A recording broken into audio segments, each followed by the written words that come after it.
Straight with Brad and David. I'm David Clark, the Navajo County Sheriff. And I'm Brad Carline, your Navajo County Attorney. On this month's episode, we're joined by Ken Aaron, the Chief of Police for the City of Winslow. Ken, thank you for joining us. Absolutely. How are you guys doing? Yeah, so we wanted to bring you on, talk a little bit about what's going on over in Winslow, and you have a new position there as the chief, and give us a little about your background and your experiences with that department. Yeah, I've been with the Winslow Police Department for 22 years, a little over 22 years. Started in '98.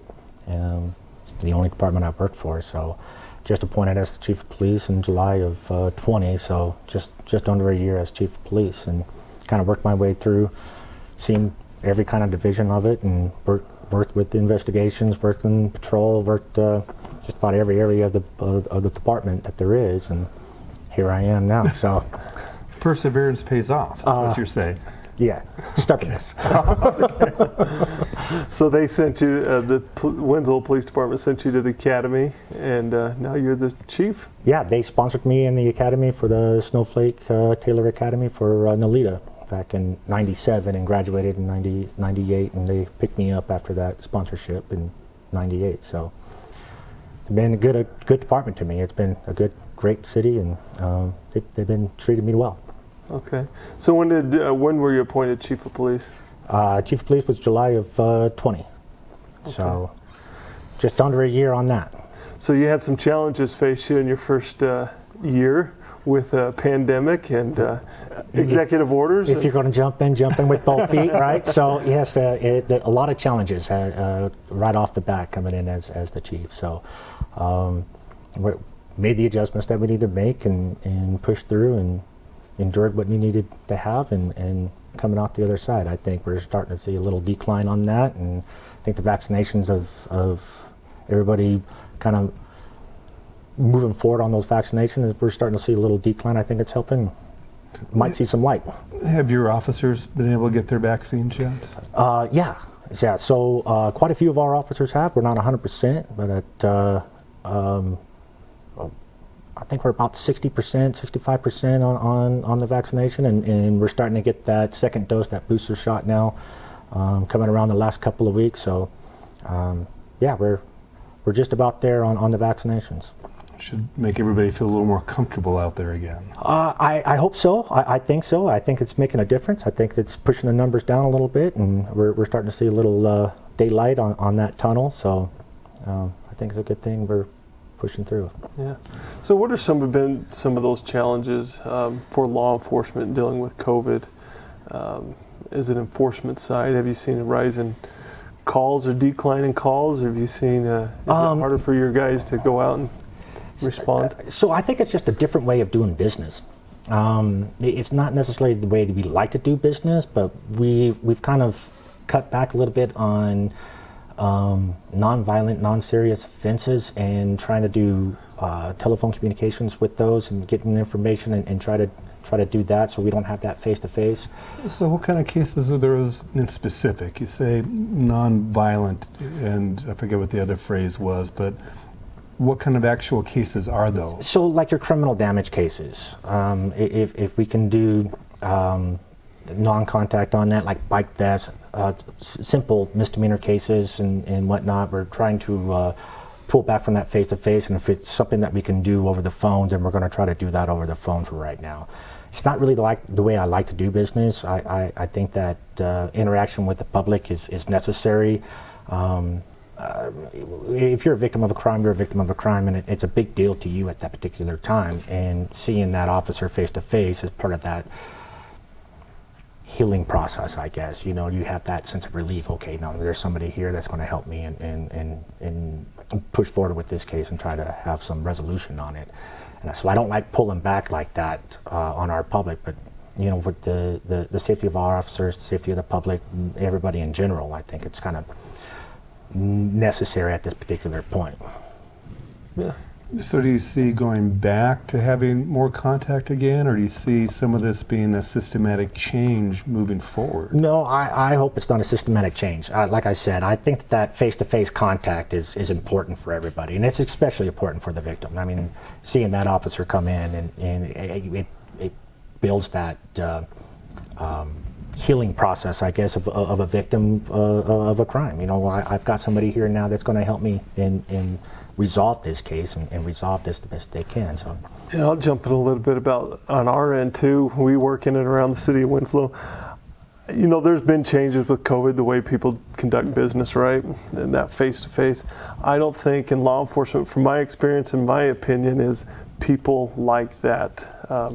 That interaction, that personal interaction where they can show you, you can listen to them. They enjoy, I say enjoy, but they appreciate the opportunity to have that conversation with an officer, to share their story of how they were victimized, or to be that witness.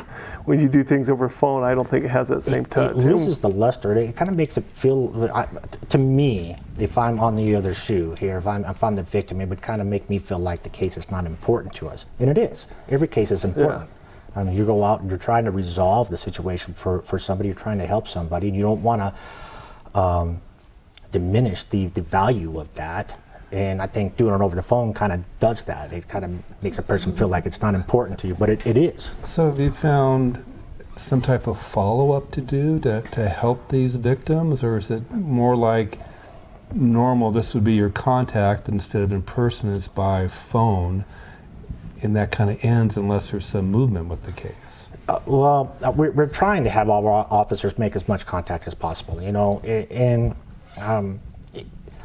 that's a difficult aspect in itself. You know, you got so many cases that you're doing with a minimal amount of staff, minimal amount of officers, and they've got 6, 7, 8 cases a day, every day that they're trying to do. But we try to have our follow-up on that and making phone contacts again and say, hey, we're still working on this, and if we have any movement in the case, you know, we're updating on the movement of the case if we can.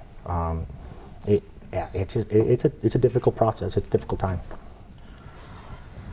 Yeah. So, any exciting new programs that you've implemented there since your time at Chief that you're excited to carry out, or? Well, my concept of what I would like to do, what I want to push forward in my vision is more community-oriented type of policing. And it's hard to do that right now. I mean, we do Coffee with a Cop. We've done that for the last several years, and it's a great interaction with the public. And I'm not really saying that's kind of we're pushing away from that, but it's hard to do that now with what we have. So we try to do that virtually with like a Facebook Live, Coffee with a Cop, virtual kind of thing. But what I'd like to get more into is problem-oriented policing. You have a specific problem. Okay, explain it a little bit more. Yeah, problem-oriented policing. So you have a specific problem, and it might be affecting just one citizen, or it might be affecting a block. I mean, go out and let's look at this problem. Let's figure out what this is. Let's analyze it. Let's figure out a plan how we can resolve it. Let's implement that plan, and then come back and see if we've made any difference. If we haven't made a difference, we haven't solved that problem. Well, let's start the drawing board again. Let's reanalyze it and figure out what we did right, what we did wrong, advance on that, and try to resolve that problem. So it doesn't come back again. We're not having that phone call over and over again. So what would be a common type of problem? Would it be like graffiti, or? Well, absolutely. Graffiti is one that we're working right now, as a matter of fact. We're kind of looking at that and seeing what we can do with the graffiti that we have around town. Right now we're kind of seeing where that's popping up and why it's popping up and what that actually looks like, so that we can combat that problem. We're making plans and moving forward right now with the graffiti. We're just going to go knock it down right now. We're going to get, you know, waivers and permissions from property owners and businesses and stuff like that for us to go out and just let's knock it down. Let's get it down right now, and then let's figure out how we can work that problem to where it doesn't return over and over and over again. So, I mean, we've had we're working on a project right now. Something simple as street signs. I mean, we've got a problem in Winslow where I've never been in a town that had this problem with uncontrolled intersections. Winslow's got a lot of uncontrolled intersections.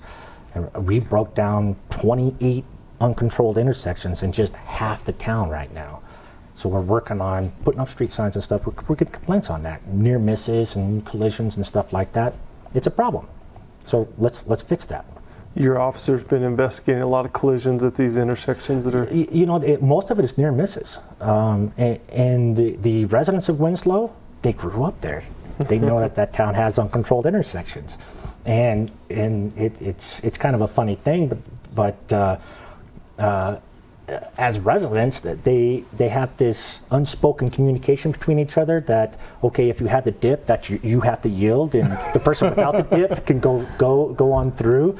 And that's not the way that the law is written, but locals have that understanding. So we don't have too many problems with locals, but we got a lot of visitors. I mean, we're 10,000, just under 10,000 on our population. Our service population is 25 to 30,000, so we have a lot of visitors in town.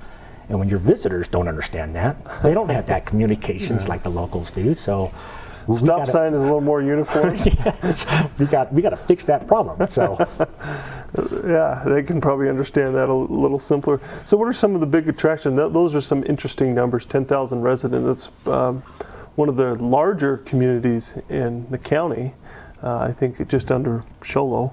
Yeah, Sholo and in Winslow, yeah. So some people may not realize that are in different parts of the county, that Winslow does have a large population. But you said 22,000 is your service? 20 to 30,000 is our service population. What times of year are you seeing that? There's definitely an influx in the summertime when more people are traveling.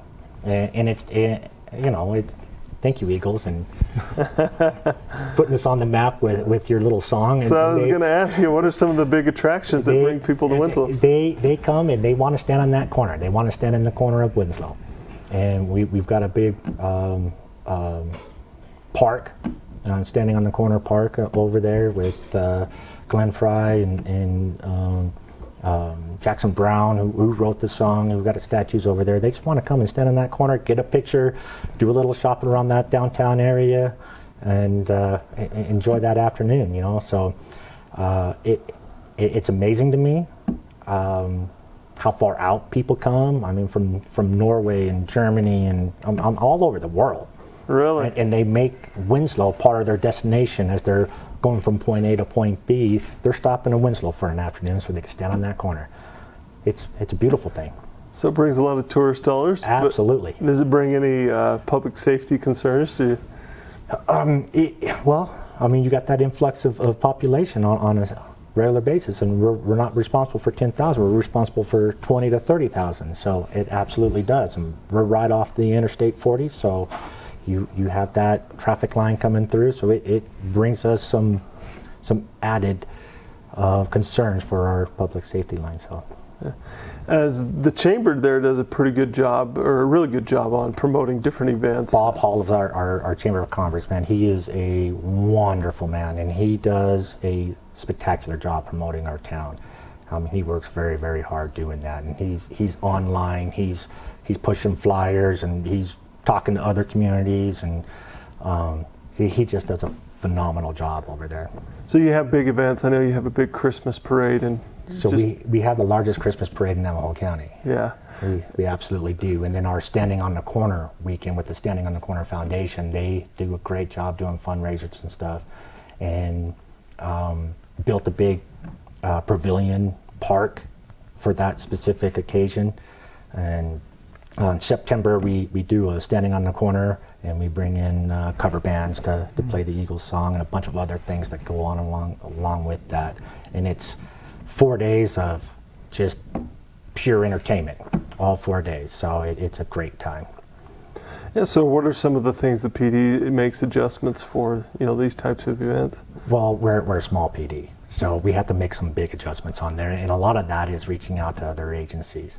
And that's one thing about Navajo County that is wonderful to work with is the cooperation with other agencies. I mean, with the ESO, with Holbrook, with Sholo, Snowflake Taylor. This county pulls together really, really well. And you get on the phone and say, I need some help. I need some manpower help to help cover this event. People are flocking in. Sure, I can throw you 2 guys. I can throw you 5 guys. I got 10 guys I can throw you. The Arizona Rangers, wonderful group to work with. They just flock you with manpower, and you need additional assistance to cover those kind of special events. Yeah. They come in. I mean, we did the NFL draft, 2018 NFL draft in Winslow, and we had where our department size was 24 officers at that particular time. We had 115 officers that volunteered to come in, and other agencies come in and work shifts and work through that NFL draft to make sure it went smoothly and safely, and everybody had a good time. And it was a big event, and we had a lot of help from all over: Navajo PD, Hopi PD, Sheriff's Office, Arizona Rangers, Sholo sent some guys. I mean, just all over the area. Apache County sent some guys. So, I mean, it's just a great area to work with. Yeah. So how big is your agency? How many officers are there today? So we got 25 right now. I mean, we're allotted for 29, and we're trying to fill those. Well, we just hired one, so he's going through the academy. So let's knock that down a little more. So I got 3 more to get to fill in.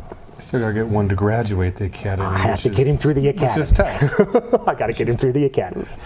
So do you guys cover Clear Creek and McHood Park too? Because I know it's a city park now, not a county anymore. Yeah. So, well, half and half. So the east side of it is city. The west side of it is county still. So we cover the east side, Clear Creek. That is city property down there, city park. So we're maintaining it. The city maintains that, and we have to cover it through that. So do you have like a dive team in case it's needed, a boat patrol or anything like that too? The police department doesn't have a dive team, but the fire department does. Okay. And those guys are out there training all the time. They got their own boat that we'd like to share, but I understand that they have precedence over that. They have that first call. So you have motorcycles though, right? We got a couple of motorbikes. We do. We got and they a have couple boats. You have motorbikes, yeah. Yeah. So and that's a new thing that we brought in the last couple of years. So I think it was kind of a shock kind of look from the community. Is that a police officer on a bike right there? So yeah. But you're not going to see you on it in the spring winds. No, you're not going to see me on it at all. Yeah. So another thing I think has been pretty neat in the last couple of years was the Route 66 DUI Task Force. Tell us a little bit about that. So besides a cool name, I think it's a pretty good operation. I think it's awesome. DPS came to us several years ago, 2015, 2016, and asked to join forces to build a DUI task force. And we're all on board with that. So we jumped in with DPS. Trooper Canute kind of organizes all that with DPS, and he does a wonderful job with that and making sure it's organized and going smoothly. And it has, from that 2015-ish, 2016 line to now, it has progressed. And it is state line to state line now. So we're getting a buy-in from every city and county on the I-40 corridor, jumping in and assisting with that. So, and it has done a wonderful job as far as dropping the numbers of our fatality incidents, DUI fatalities, our DUI drivings,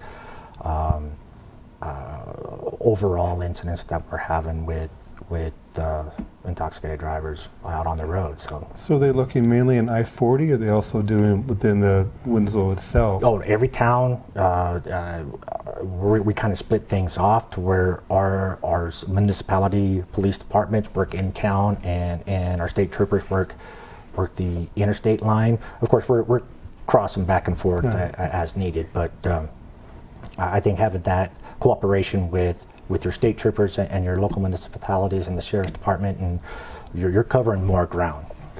Winslow covers 12 and a half square miles on that, and then we have little sections like McHood Park. Mm-hmm. So, and then you did a DUI checkpoint, I want to say, not this year because of COVID. We're not doing that face-to-face or trying to limit.